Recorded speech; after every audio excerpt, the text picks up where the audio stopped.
At this point, the Blazers would certainly take an overtime again. I wouldn't go for the overtime.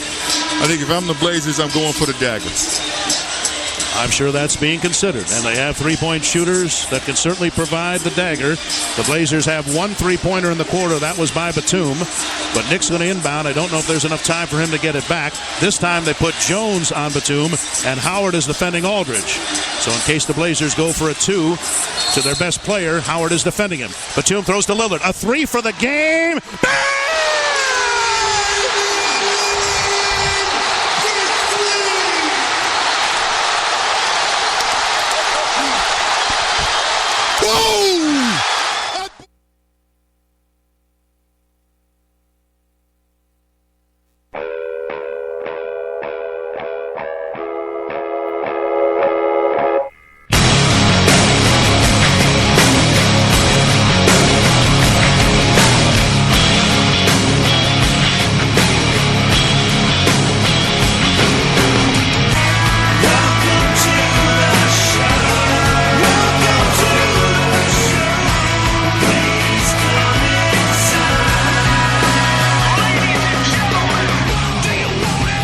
Welcome in. Room Report. I am PJ Miller, along with me, Larry Matthews. And also we have Regan Sellers over here. Regan, how's it going, bud? I'm doing all right, man. How are you? Good. I love hearing that highlight. Did the Spurs series happen? No, it's just blocked out now at this point. I remember very little of it.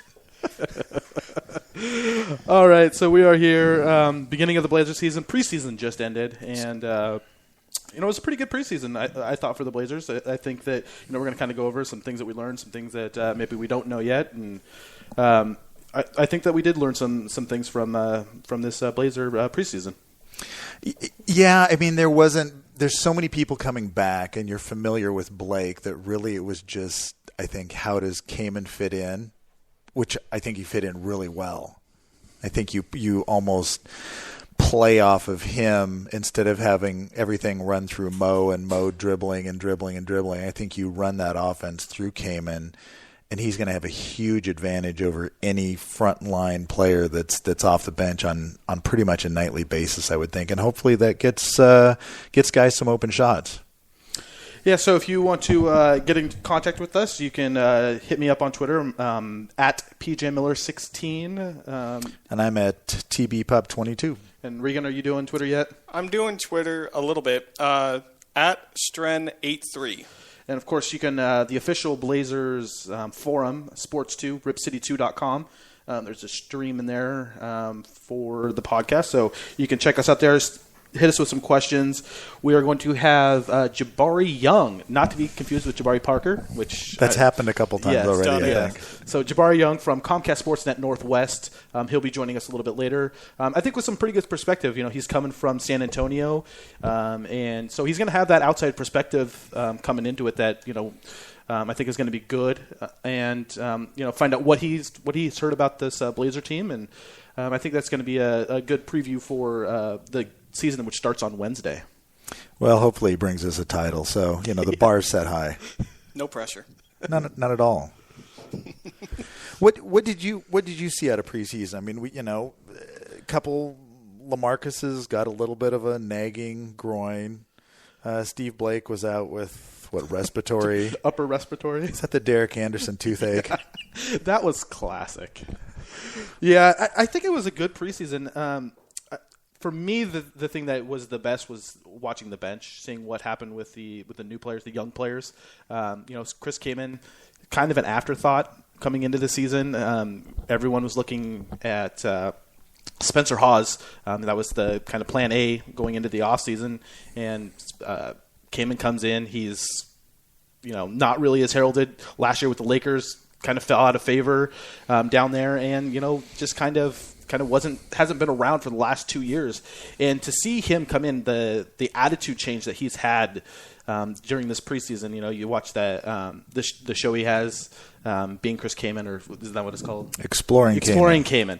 So he's definitely a personality, but I think just watching him on the court, I got to go to a couple of games this year in the preseason, and watching his communication, which is something I definitely think that the secondary unit needs. There's a lot of guys are lost out there, whether it be Myers Leonard or Will Barton, even CJ, because you just repeated yourself.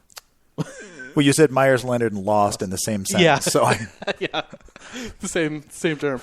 But I think that I think it's going to be good to kind of have that guy down low, much like Lopez did for the starters last year. That's going to be able to help direct them. And even if you look at what happened during when LaMarcus was out, he was able to kind of step into that starting role. So I think that he's going to be a big boon for the second unit.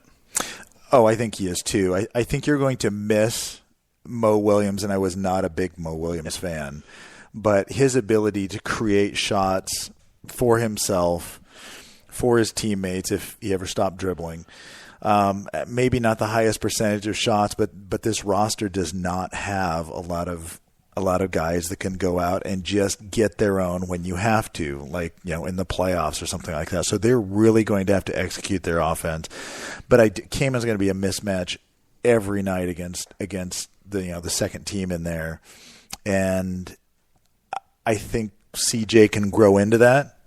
And Myers, look, I kidded about him being lost. He looks so much better this year than he did last year. And if you want a Steve Haas stretch 4, I'd like to see who shot far more comfortable out there than he does down on the block. Yeah, I think the big thing for him this year has been confidence. I think about every interview that he's done, he's talked about his confidence now, and that is a very big thing for him. And especially anybody who's a shooter. And if you've ever stepped out on the court and tried to take a shot and you're unsure, you haven't played in a while, when you're playing pickup ball, man, it's tough to go out there and shoot. And so I think just the confidence that he's getting from this preseason is going to be great for him. And look at those the high-low passes that Kamen's given. I think that 3 of them in the last 2 games, 3 or 4 of them, that those high-low passes from Kamen down to Leonard has just been great. Those easy shots for him gets his confidence up, and that just gives him the ability to run the court and do the things that Leonard does well, and not have to be down on the post and do those kind of things. Well, and as you talked about that, him making the game easier, and I think Stotts loves that, and I think you saw in the preseason. I don't know. We're talking about all these people and the bench, and we haven't talked about 2 guys who were instrumental in 2 wins last year. T-Rob in Game 6 and Barton in Game 4 against the Spurs, and they may not get a sniff. Yeah, I thought T-Rob was off the team. I really haven't seen him except for in maybe a few minutes at the end of we played the Laker game because no starters played except for Lillard. Yeah, so I mean, I don't know what happened with him. I don't know if part of it's the injury. I don't know if if there's an attitude thing there. But he was instrumental last year in kind of the way that they ended the season in the playoffs, like you talked about. But for him to fall out of favor that quickly, there must be a lot of belief in Leonard is what the feeling that I'm getting. Well, I don't think it's Leonard. I think it's Freeland. I think last year Freeland beat Robinson out and until he got hurt, and I think it seems like he's done that again. I think Freeland will play before Leonard will. I think it's going to be a matchup. If they need someone in that T-Rob, the Freeland mold where they need someone down low banging, that they'll go with Freeland. If they need someone who's going to be a little bit more offensive and a shooter, maybe that stretch 4, then they'll probably go with Myers Leonard. And I don't know how many minutes any of them get because I can see Stotts playing pretty much a 3-man rotation of LaMarcus, Lopez, Kamen, and calling it good. Yeah. I mean, there'll be scraps maybe for Freeland, Leonard, who in the matchups, and that's why I'm worried about Robinson. I don't know what he's going to get unless you're down big and you need that Energizer Bunny to just come in and create havoc and terror, and hopefully he can keep his head up. Yeah, I think it's going to be real. I really believe we're going to know in the next couple of days when they have to make those qualifying offers because CJ. I think CJ's a given because he's got like 2 qualifying offer years in a row before you get to the team, however those go. It's Robinson and Leonard. I don't know what's going to happen with that. Yeah, I really think that they're going to the way that they've talked about Leonard, I think that they're going to pick up his option. I agree too. Robinson, what was he? His number 5 pick. Number 5 pick. So That's big money. Yeah, he's making more than Damian Lillard. So I think that might be a little hard to swallow.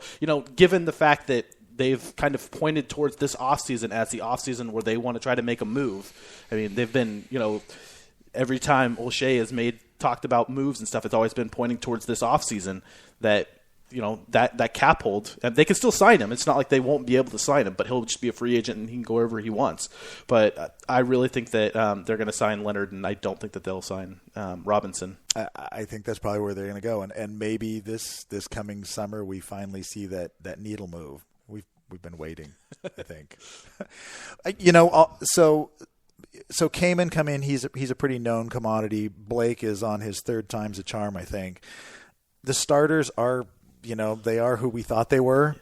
How do they get better this year? Because there's no one. They didn't really add someone that's going to make that much of an impact. I think Kaman will certainly be solid, but they didn't get that free agent guy or someone who's going to really be a Jamal Crawford-like guy off the bench. Where do they get better over last year? First of all, isn't it great that we're talking about the guys who are the 7th, 8th, and 9th guys on the bench? As you compare about 2 years ago when we were talking about Raymond Felton, was he going to be the starter and he gets traded? We're talking about J.J. Hickson versus Myers Leonard as your starting center. I mean, how much better does it feel if you're watching the Blazers that these are your lineups? As far as what's going to be happening, who's going to make them better. I really think that Steve Blake, you hear Marcus Aldridge talk about Steve Blake, and he just adores Steve Blake. Every time he makes a shot, he's over going to Steve Blake saying, hey, thank you for the pass. He just finds people in the open spot. And you watch him when he does that, the Steve Nash, where he goes underneath the basket, and he dribbles all the way through and then finds the guy cutting in the backside. There's so much that I think Steve Blake has learned playing with, other teams with Kobe Bryant and Steve Nash and those kind of guys, that I think that he is going to have an impact. It may not be on the scoreboard, but you could even see Blake when he was with the Lakers. He was able to step up and hit those big threes when they needed. He could hit a big shot. But really where it's going to come from is going to have to be a guy like CJ. He's going to have to step up and he's going to have to score. And that's what they really need. And heaven forbid something happens to either Blake or Lillard, because he's right now is their 3rd string point guard.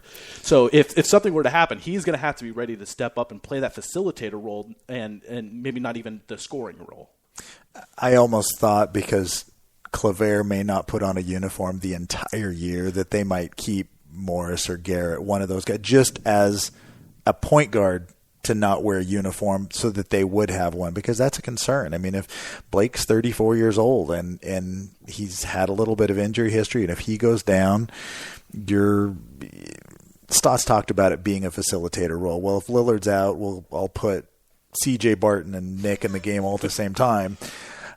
And I get how that would work. I mean, they can all handle a little bit and initiate the offense, but there is no point guard there anywhere. And I think that's maybe something. I think that CJ has been doing a admirable job as a 3rd string point guard.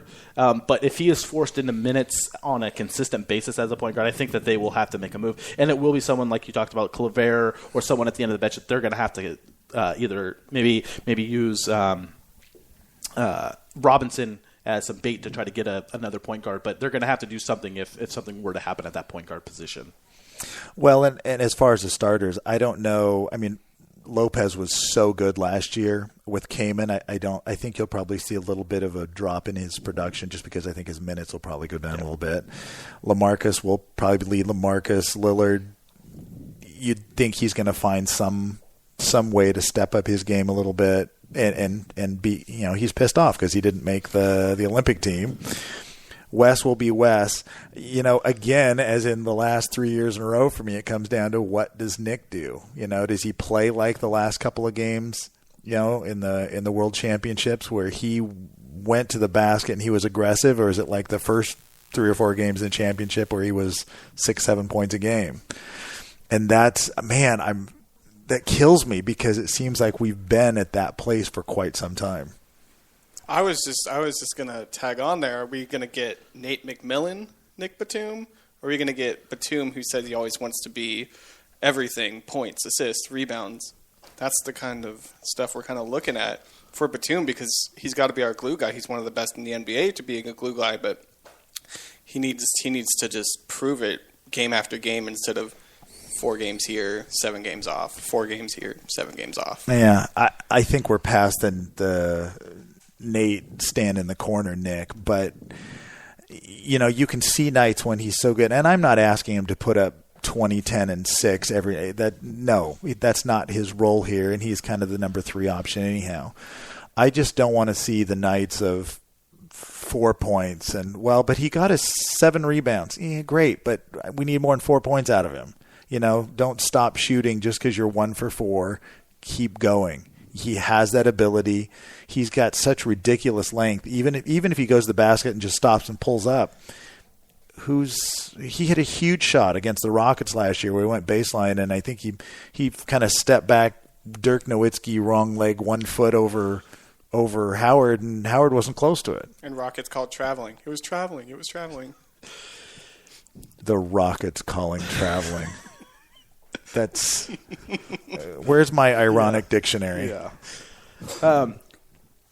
We talked a little bit about Batum and the lack of Mo Williams this year, and guys who can create their own shots. And Batum is one of the few guys on the team who can create his own shots. So if there's no Lillard in the game, there's no Mo Williams.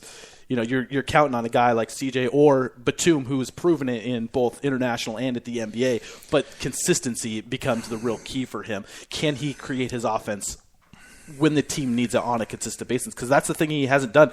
There'll be something where he'll get pissed off at somebody, or he'll get mad, and then he'll go for a game where he'll do very well, or he'll have a stretch of 3 or 4 games where he'll play well. But really, for him, it's just about consistency, being able to when he gets in that spot, prove that you can do it. Well, and it's even consistency throughout a game. If you look at a lot of his games last year, when he'd have a good game, you'd look at it, he had 20 points, he had 8 rebounds, but of those 20 points, 12 of them would come in a 5-minute span where he just went nuts, and the rest of the game he kind of seemed to take off. So I even from not only from game to game, but within the game, seeing him being a little more consistent. And if we need a point guard, J.J. Bray is out there.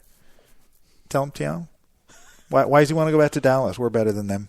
Yeah, so in case you didn't hear, sounds like Minnesota wants to buy out J.J. Barea, and Dallas wants to pick him up. So, but he is out there. He would be definitely a spark plug off the bench that would probably get some playing time here, I would think. I would think so. Well, it's not like he doesn't know Stotts. Yeah. I mean, played with him in Dallas. Yeah. When he had his offensive he was the offensive play caller over there. Yeah, he was the offensive guy. Well, which brings us, okay, so Portland's great at offense. Points per 100 possessions, everything. Are we going to see an improvement on the defensive end? That was when we talked about the things that we saw. Like I said, I got to go watch a couple of games, and when I watched Chris Kaman out there with, whether he was out there with the second unit or the first unit, his communication was great. And the one thing that I noticed beyond anything is something that we saw in USA basketball was Damian Lillard actually putting out an effort on the defensive end. He sat out the 2 games, so you didn't get to see it then.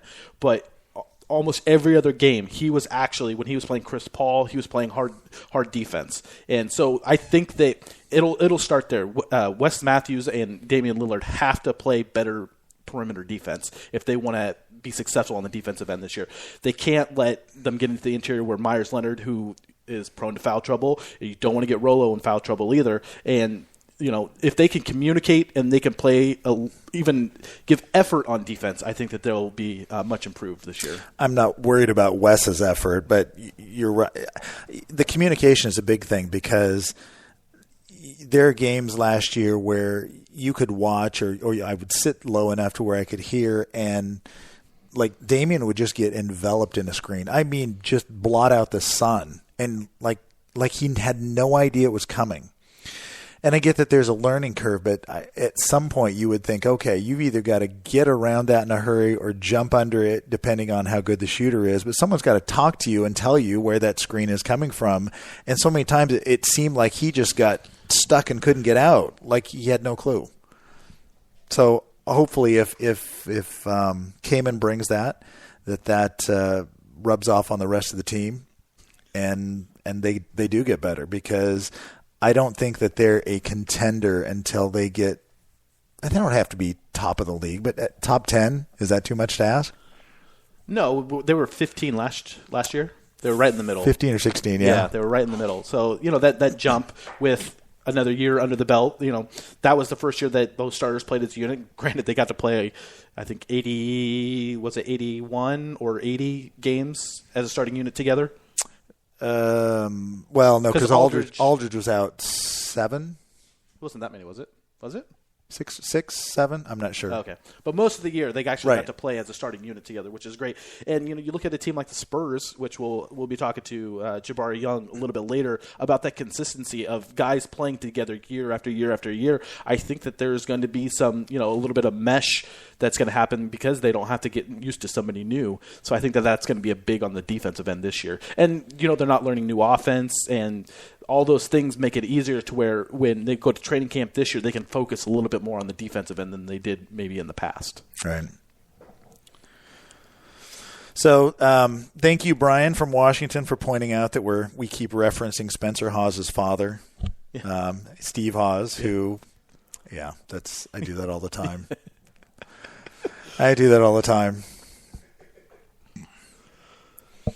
Is he any good though?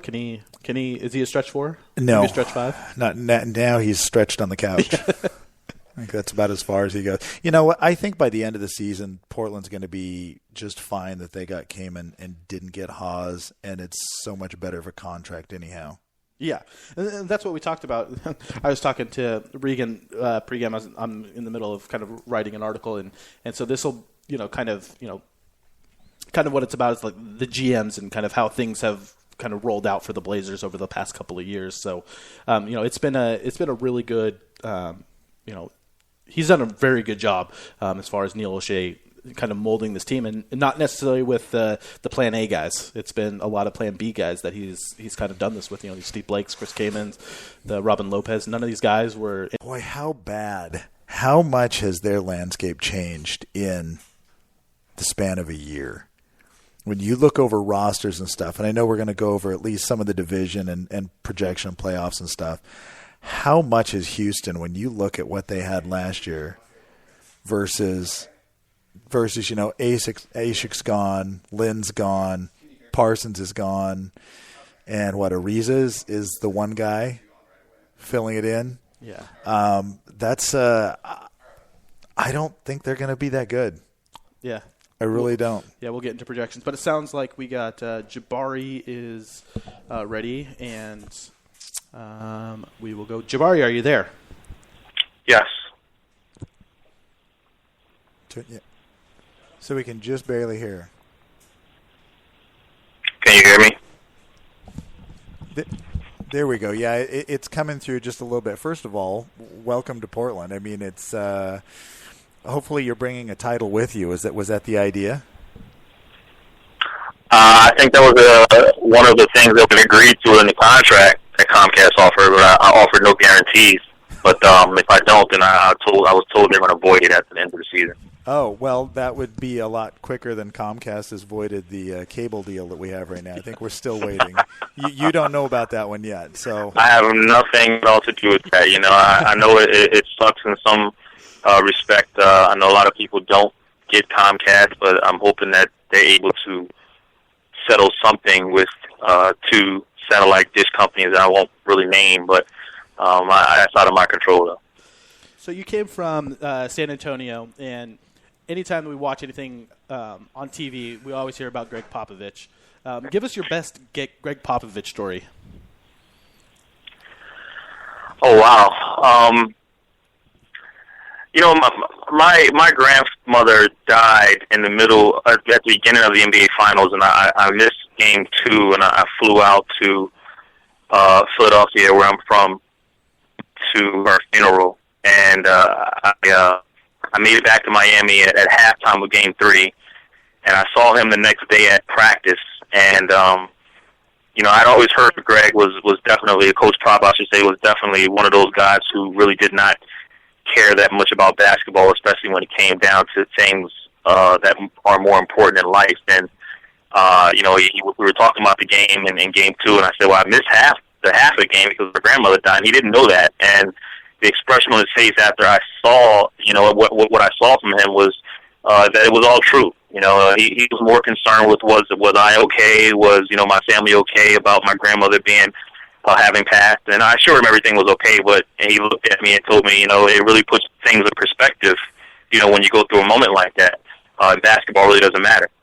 And when he said that, I just kind of knew that, hey, this man is, as good of a guy that he is on the court, and as great a genius he is as a coach. He's more of a better human being. I know we don't always see it on TV because of the way that he, acts towards reporters, but he really is a good guy. And even before I left, he was disappointed in me because I wasn't in the huddle asking questions, in San Antonio during training camp. During the media day. And I saw him in the parking lot. He pulls me aside and says, "Where the hell were you at?" So, he's a good guy. He really is, and I really learned that. He gave me a hard way to go when I first got to San Antonio, but as time goes on and as he got a chance to know me and I got a chance to know him, you're really seeing the other side of it. Well, that's great. Jabari, Larry Mathis here. Hey, thank you for sharing that. Is there, and we're used to some guys, with being terse with the media. We had Chip Kelly here with the Ducks, and that was just entertaining sometimes. So I actually like Pop for that. What brought you here from San Antonio? How long were you down there, and how did you come to Portland? Well, they had saw some of the work that I was doing in San Antonio, and I was only there for a season. I came from Philadelphia, where I was helping cover the Sixers at Comcast Sportsnet before, so I was with the company. But I think, they saw some of the work I was doing during the playoffs and during the season, and obviously I'm a good friend of Chris Haynes, and, he called and asked if I would consider taking over because he was going to Cleveland. And I made no promises because I like San Antonio. I really like it a lot, especially the cost of living. I think gas down there was like $2.79. I don't know what the hell it is up here now. I looked at some of the prices, and I was ready to cry. But I listened to them, and they came and said some great things, and I felt like it would be a challenge to myself to come here and to be able to cover the team, up and coming team as the Portland Trail Blazers are. They got a lot of excitement around them, based off of what they did last year, winning 54 games. So, after that, I went home, went back to San Antonio and really considered it. And I can't lie, it was very difficult to leave. I tossed and turned for nights. I called mentors and friends that I have and, just tried to pick their brain about the decision to come here. And ultimately everyone agreed that it was a very good decision and it would be advancement in career. So, here I am and, hoping to come and bring some of what I learned covering the Spurs to Portland. Speaking of things you learned from the Spurs, you see this young Portland team. What do you think that, a team like Portland, what do they need to do to get to the spot where San Antonio's at? I'm sorry, you where? What does a team like Portland, a young team like Portland, need to do to get to where San Antonio's at? It's funny because I'm writing an article. I was, writing it before I called you guys about are they ready to take the next step?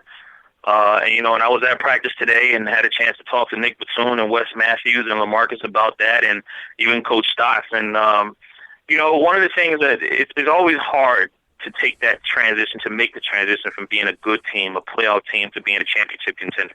You need a lot of luck to do that as well. The ball has to bounce your way, and I think Portland knows that from the series that they had against, the Houston Rockets. So, the one thing that they have to do is that I think Nick Batum probably summed it up best when he said, we can't be satisfied with what we've done in the past.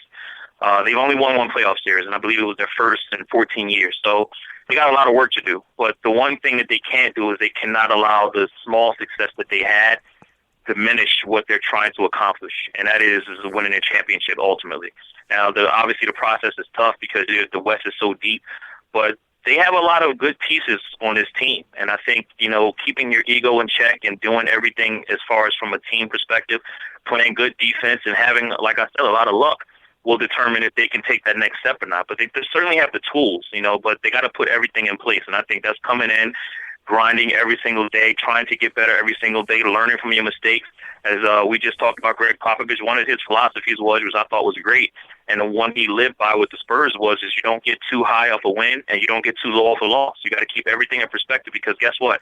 The season is a marathon, and if you can handle that marathon and you can play your cards right during the season, then anything can happen in the playoffs. And I think that, like I said, the Trailblazers have all the tools. They just got to be able to put it in place. And that's going to be a challenge this coming season.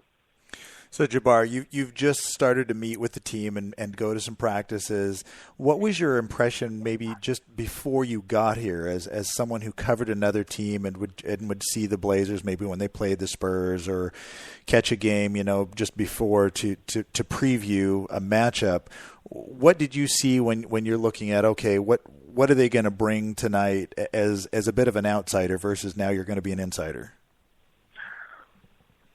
Well, I think Portland was always one of those teams that, sometimes you slept on them a little bit because, they were so young and because they hadn't had as much success as they'd like.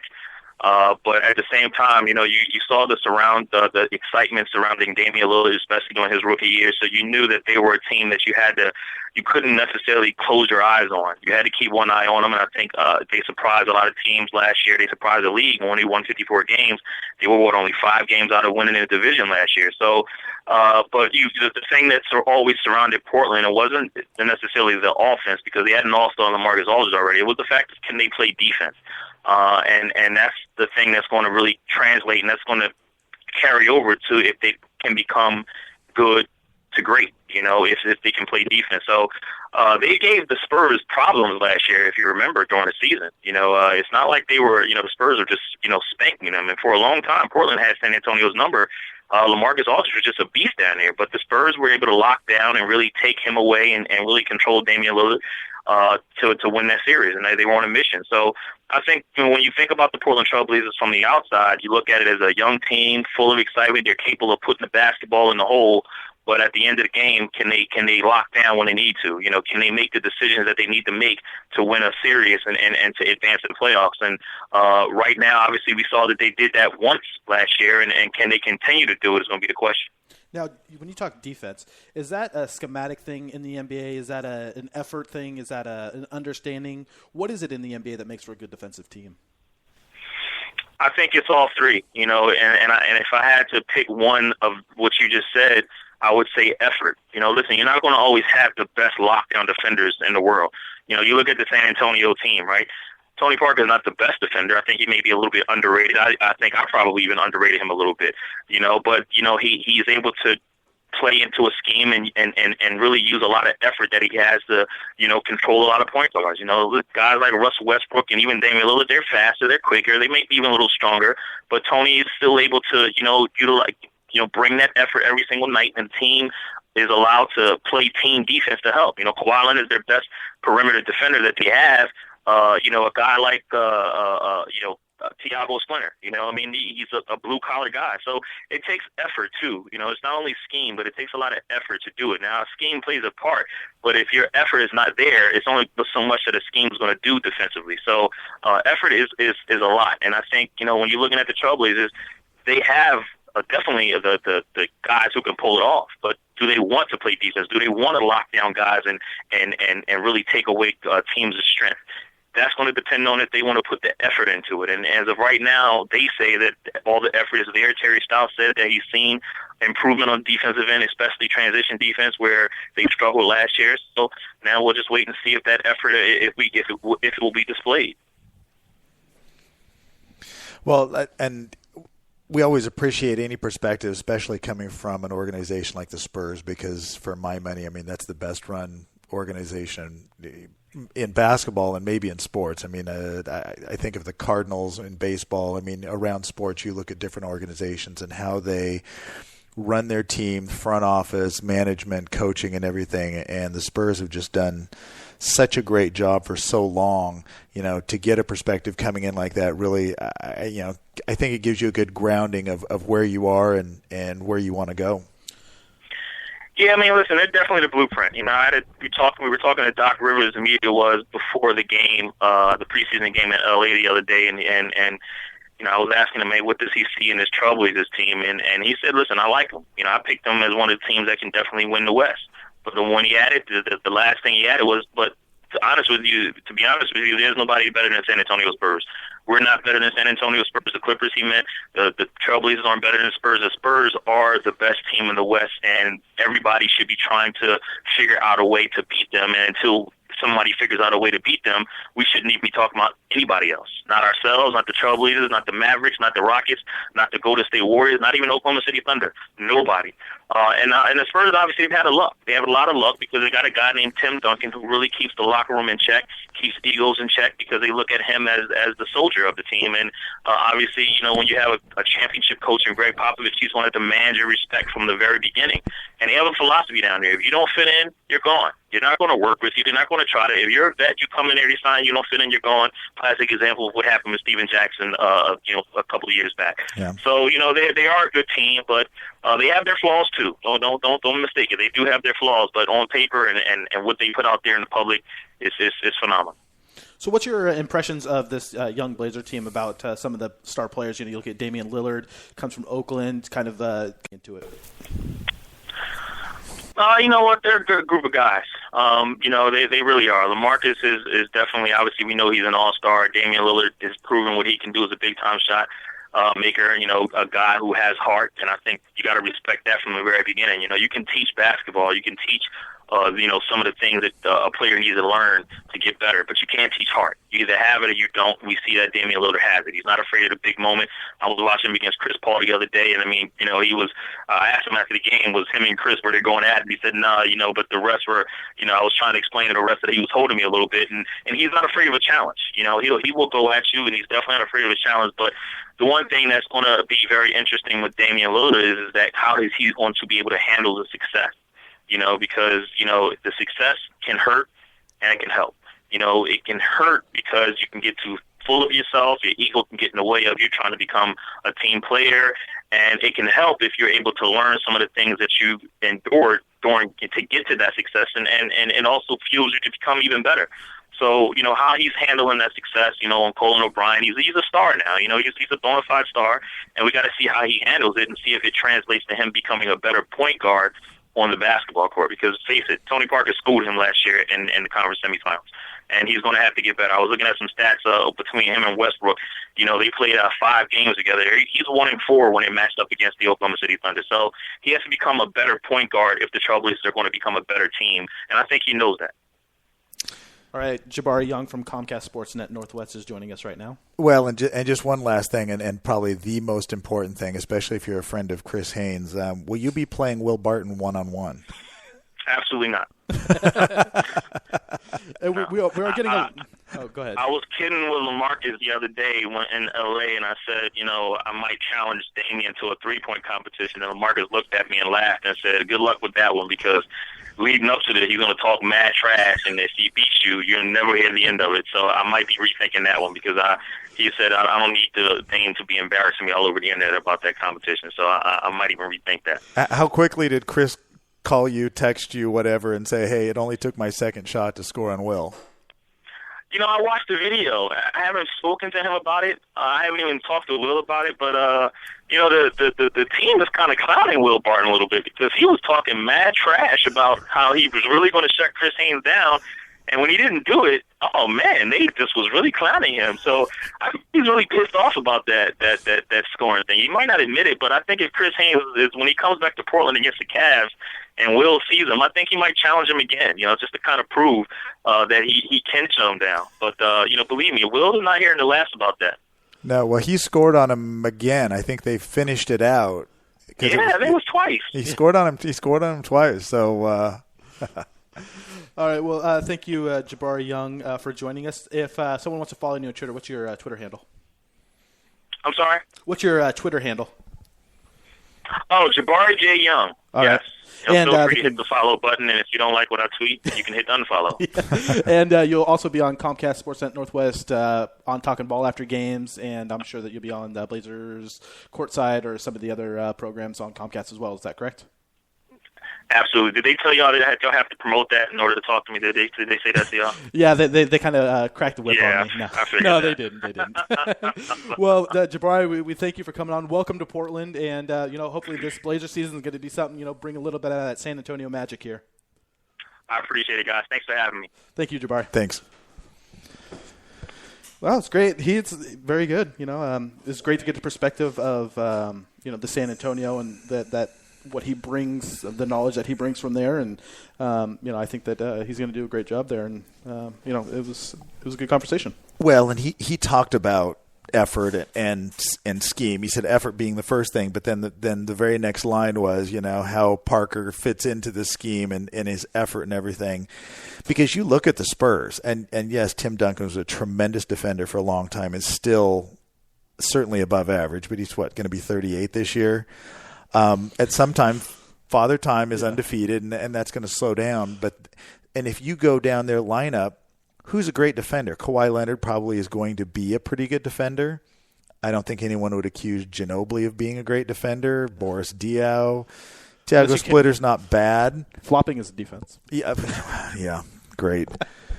But you look at that, and you don't see a lot of great individual defenders. But it's almost like everywhere Tom Thibodeau's gone. He'll take one guy. It was KG in Boston. It's Noah in Chicago. But Boston was a lockdown defensive team with guys like Big Baby Davis and Paul Pierce and Brian Scalabrine. I mean, come on. That's it. It's effort and it's scheme and it's some good coaching and hopefully I think Portland can get there. They're not the most physically athletic team. In terms of just explosive lockdown defenders, but you look at the Spurs and neither are they. Yeah, and if you look at the bench of the Spurs and you compare that now to Portland's bench, and outside of Kaman and Blake, we got a lot of unknowns. Where do you think the bench comes in? We talked a little bit about those are the two guys that are going to get the bulk of the minutes, but there's going to in every season, and Portland can't. You can hope for it, but it's not going to happen probably where they're going to go healthy the whole way through. Talk about some of these guys on the bench who might have to step up. Well, it depends upon the position. I mean, if someone, if Lopez, start at the center. If Lopez were to go down, you have a solid backup that you could play. LaMarcus could play a little big man. Leonard could maybe, as he gets a little more comfortable, I think he would be better there. I still like him better as a stretch four. So center, you're probably not so bad. You go down to power forward, you're probably in a world of hurt because they just don't have. You would have to go Kaman and Lopez and Freeland Robinson. So that can't happen for very long. Small forward, you really don't have a backup there either. Darrell Wright, I think, is supposed to be that guy, but I haven't seen anything last year or so far in the preseason really that tells me that he is that guy if Nick was to go down for very long and or Barton or anyone else.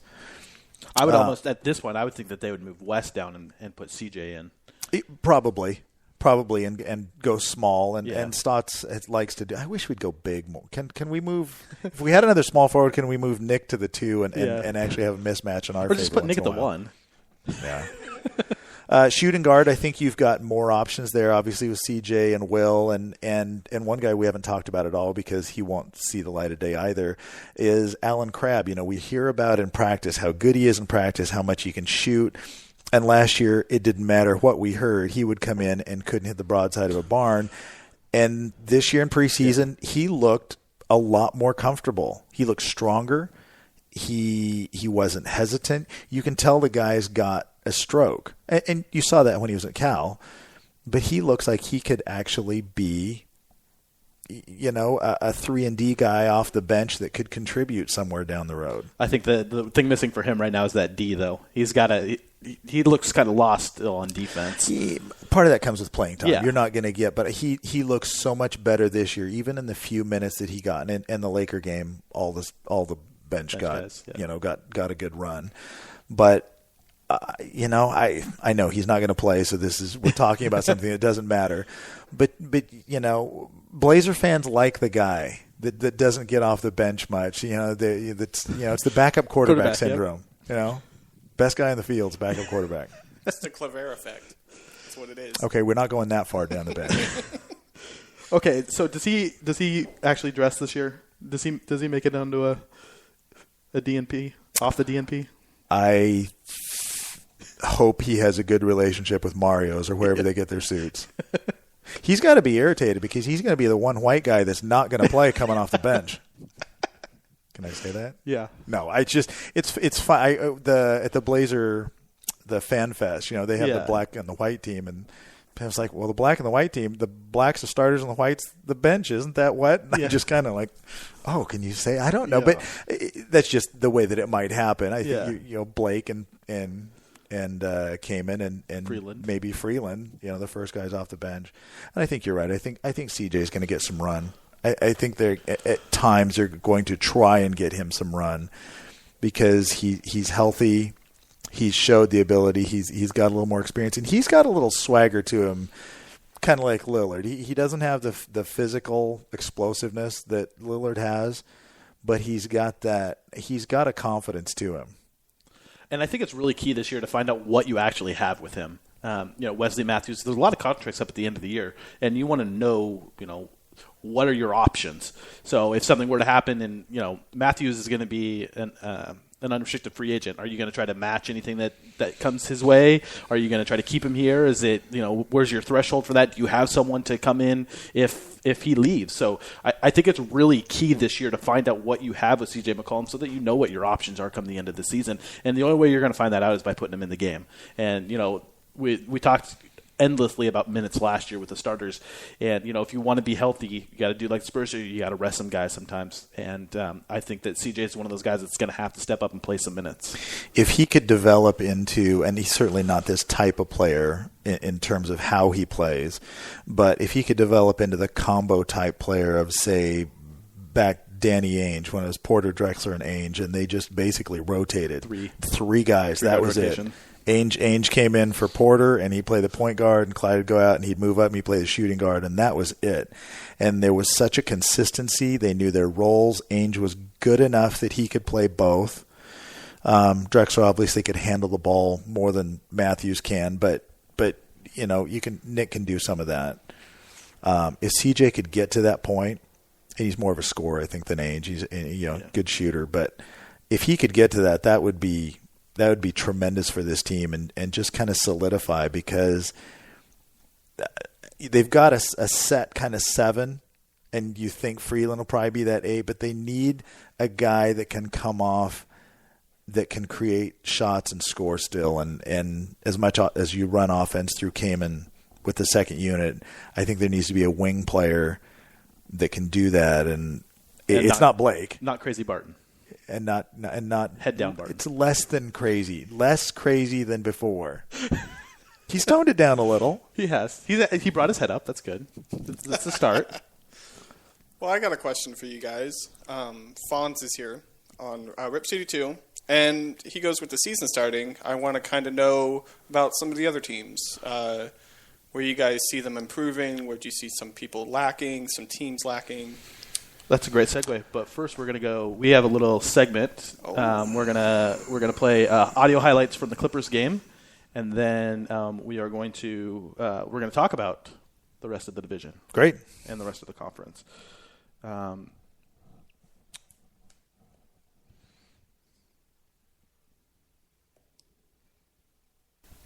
So last Clippers game was Friday. It was Friday. So and Aldridge was out. Yeah. Has anyone heard on his groin? That's going to be okay, right? Yeah. Young was tweeting about it today, and he said that he stayed the latest. He was light duty in practice, but he stayed late shooting. So the plan is for him to play. You do not want to start the season with because that's one of those things that can linger. Yeah. So maybe Robinson will get minutes after all. Yeah.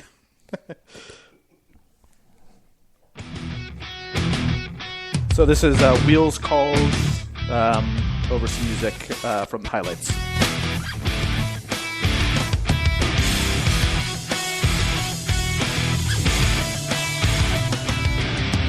Here's McCollum.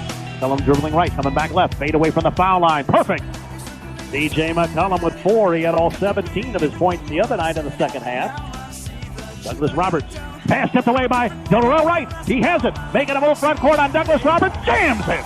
And Spencer Hall tried to catch up, and he realized I'm slow. Knocked away by McCollum and controlled by Blake.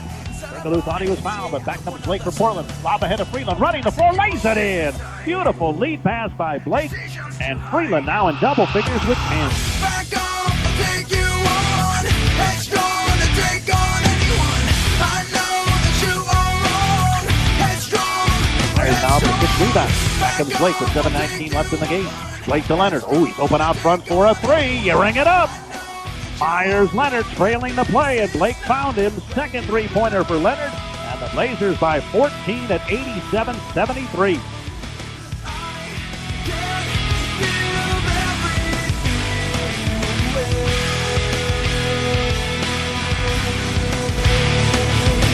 Blake, 20-footer near side, perfect. Steve Blake's second field goal to go along with 5 assists in 19 minutes.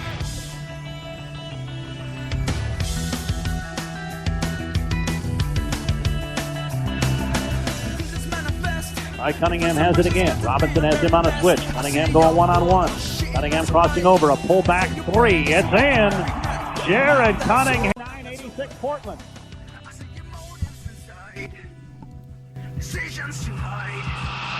Claver 8 to shoot. Backing down. Trying to get a shot. Can't. To Barton. Will at the foul line. Back to Claver. Pops out. Far side jumper is in. What a pressure shot for Victor Claver on his first attempt. He didn't even check into the game until moments ago. Blazers inbound. Barton has it. Front court pass. Turkoglu tips it away and steals. Now to Cunningham. 2-on-1. Drives to the hole and lays it a block. But a foul is called. No, an offensive foul on Cunningham. McCollum got the block. And Bill Stoner says, wipe out any chance of a rebound as Cunningham had the clear out. 1 minute left in the game. 93-89 Blazers. A big call there. Doc Rivers hands to both sides of his head. Doesn't want to get thrown out of a preseason game. Barton now against Turkoglu. Barton crossing over. Down the lane. Scoop shot. Put it in. Will Barton's first 2 points. Timeout Los Angeles. And Doc Rivers is bewildered, befuddled, and bemused.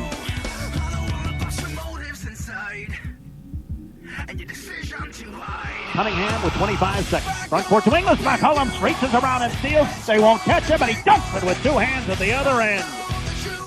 McCollum with 8. 99-89. It's as if the fire alarm has gone off here at Staples. Cunningham, a pullback 3-pointer, short. Rebound controlled by McCollum. He doesn't have to advance the ball, and instead will dribble out the clock, and the game is over. Impressively, without their 3-time All-Star, LaMarcus Aldridge, the Blazers take care of business for the second time in this preseason, taking out the Clippers, this time doing so at Staples Center in Los Angeles. Final score, Portland 99, LA 89, and the Blazers finish the preseason with a winning record at 4-3, and once again we can say it's a great day to be a Blazer.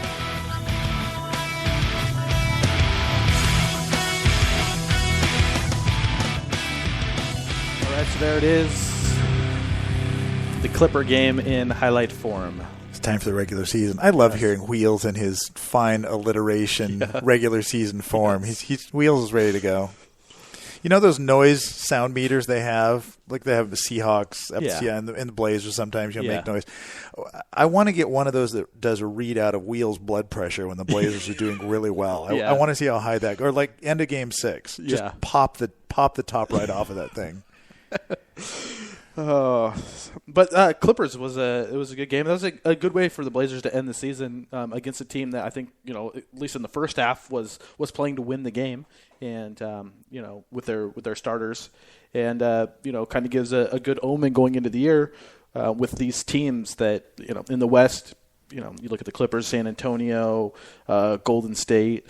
Where do you find Portland kind of fitting into that hierarchy?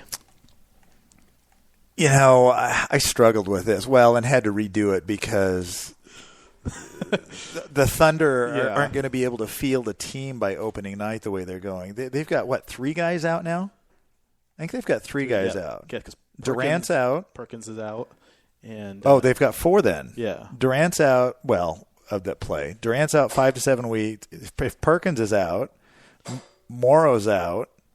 McGarry's out, and they're all out for more than a month. Yeah. Some of them, Perkins, I think, is kind of like a day-to-day. I think Perkins at this stage in his career is always day-to-day. And they really like Steven Adams there. Yeah. A buddy of mine is just like a draft guru, and he was really high on Steven Adams, and they just love him. They think that – I think you'll see Adams play probably almost as many minutes as Perkins does. Perkins will start, but I think you're going to see Adams getting almost splitting time. What I hear is that, well, especially at the beginning of the year, Adams will be starting. Because he's out. Because Perkins is out. Yeah, or at least he's kind of day-to-day, so they're not sure what they're going to be getting out of him. So Adams will probably be starting Game 1 against Portland on Wednesday. So, and boy, don't have a letdown because Durant's not in that game. Yeah. You have to go out and just really put it to them. I had Oklahoma as number 1 before the injury. I thought that they would probably have a better record even than the Spurs. But if he's out for a month, does Westbrook try and get everyone involved, or does he just jack up 35 shots a game and go Kobe? I'll go door 2. Yeah, I think that's probably what's going to happen too. Well, and they've got so many. Morrow's out too, so you're probably going to see a lot of Reggie Jackson, and he's not exactly a pass-first point guard either. They're probably going to run them in the backcourt at the same time a lot. That's a lot of shooting at your point guard spot. So. Well, yeah, and I mean, they're like you said, they'll probably run him at the 2 as well. So I mean, they're backcourt, but they're going to need it because they don't really have anybody else. I mean, Adams isn't a guy who's going to score. If they, PJ3, I think he had 2 20-point games. So there's another guy probably off the bench who can score or step into that 3 spot if they need it. So. They're going to need scoring from somewhere with Durant out. You have the leading scorer in the league out. It's got to be picked up somewhere. So it'll be really interesting to see which one of them can do it, and if they can, and if they fall, how far behind they fall, or if they're able to maintain. Well, that's the thing. It was close. The West is so tough, and it was close enough last year. No one really ran away with it. There was, several games. It wasn't like somebody had a 10-game lead on anyone else. So for me, that dropped Oklahoma City from 1st down to 5th, and maybe they would have been 4th, but I've got Portland winning the division now, barely. I think they boat race them. I think they get off to a good lead, and Oklahoma City comes back and doesn't quite catch them maybe at the end. So let's go. Let's maybe start 8-1 and go over our seedings. Who do you got at 8? The Mavs, just because a couple additions here and there. And Nowitzki is aging well, and I hope Aldridge does that because Nowitzki's not a real physical player. He's not a elevation player, so he's going to be able to shoot that step back. He was hurt a little bit last year, so I think they still make the playoffs. Okay. I have Phoenix at 8. I think that they make a push this year. They were close last year, and I think that they get over the top this year. I think Memphis falls out, so. That's where I'll have them. And then at 7, I had Dallas. So, Phoenix is interesting. I mean, they could create such matchup problems if you let them, and they could run 3 or 4 guards out there at a time almost with one big guy and create all sorts of havoc. But I don't know. The loss of Channing Frye will hurt them. Yeah, it is that stretch 4 that has become so predominant in their offense over the last few years that it's pretty tough. So you've got who at 7? I got Dallas at 7. You got Dallas at 7, and I've got the Rockets. And Rocket fan would just unload on me, I'm sure. But I'll tell you what, they've lost Ashik, Lynn, Parsons, and they've replaced that with Ariza. Yeah, and who else? I mean, they've filled the roster spots, but Howard. He was pretty healthy last year. Does that mean this year maybe he's banged up a little bit? And the difference between 4th and 6th, 7th last year really wasn't that many games. I mean, Portland went from 4th down to 8th in a couple of games and ended up back at 5th. So. Yeah, so saying that the Rockets are 7th might mean they're only 2 games out of home court advantage. So it's not to disrespect them. I just think that they lost a lot. Yeah. Partially trying to hit a home run, which I don't blame them for doing. Yeah, they thought that they could get Bosch and have their own big 3, but it did not work out that way. And that's why I think the Mavs with Parsons going there and Dirk and Chandler's back, I think they'll be all right. Number 6, I had Oklahoma City. We talked about them. I think that we talked about it's really going to be the first 2 months of the season is really going to dictate where they're going to land. You talk about a couple games, 5-6 games could separate 3 and 8. So, having that a tough start could put them back. So who do you got at 6? I've got the Grizzle. If they're last year, from the time they got Gasol back through the rest of the season, they were tough, and they put it to Portland a couple of times when they were healthy. So I've got them at 6. I don't have the Rock or the Thunder falling quite that far. And maybe this year, all their injuries have come in the playoffs the last 3 years now. Big injuries: Westbrook, Ibaka, Westbrook again. So I've got the Grizzlies at 6 and the Thunder at 5. Yeah, and I have Houston at 5. We talked about them. Golden State, I have them at number 4. I've got them at 3. I've got the Blazers at 4. Yeah, so we flipped them there. And it's a health thing with the Warriors. When their 5 plays together, you look at points per possession and efficiency, they are off the charts. They blow teams away. They're just not healthy enough. And one of these years, you'd think that they might be, and who knows? They are dangerous when they're healthy. They are tough. Yeah, they have shooting, they have post play, they have everything. It's just they all got to be healthy. So. Well, and David Lee's better than LaMarcus. Just ask him. Yeah, and ask anybody from Golden State. Number 2, I have San Antonio 2 and the Clippers 1. San Antonio, until someone knocks them off. Again, I think that games are within 1 or 2, and I just think that they're probably going to sit some guys a little bit more. They're getting a little bit older. I don't think they're going to necessarily fall off, but I think that they might take a little bit more rest this year than they have in the past. So I think, and Patty Mills being out, he was pretty key piece off the bench last year. I think that they maybe just fall down to number 2, and then the Clippers at number 1. And I've just got that flip flopped. I've done this the last 3 years. I've put the Spurs, okay, this is their year. They're going to fall to 2 or maybe even 3. And they just every year. So it's like, okay, until you do it, I'm just going to put the Spurs at 1, Clippers at 2. I think they're going to be really tough. I think after last year, kind of a year together, kind of like Portland, they didn't really make a lot of big changes. So I've got the Spurs. What do you think coming up at the East? Do you think it's anybody besides Chicago or Cleveland? Are there teams in the East? Besides the Cavs, because ESPN's going to jam the Cavs down our throat. Rose just hasn't played enough to even make a projection, I think, with Chicago. Who knows with him? Can Indiana right the ship? No. And I think they're in a world. In fact, I think you might see by the trade deadline a fire sale. And that's a Hibbert to Portland rumor. I don't think so. I think if Portland, maybe by their side, them knowing that Portland has had interest in the past and using it, I think that there will be talk of that if they go downhill. I think that there will be talk that Portland they would love to revisit that. Yeah, I don't think Portland will be. I don't think Portland will. I think with the loss of Stevenson and George, although George is coming back quicker than expected. Yeah, that was gruesome. Miami, I think, will be better than what people thought. I think they thought they were just going to completely fall apart. But they have to play each other. You're going to get games against the Bucks and the Knicks, and that's some easy wins over there. Yeah.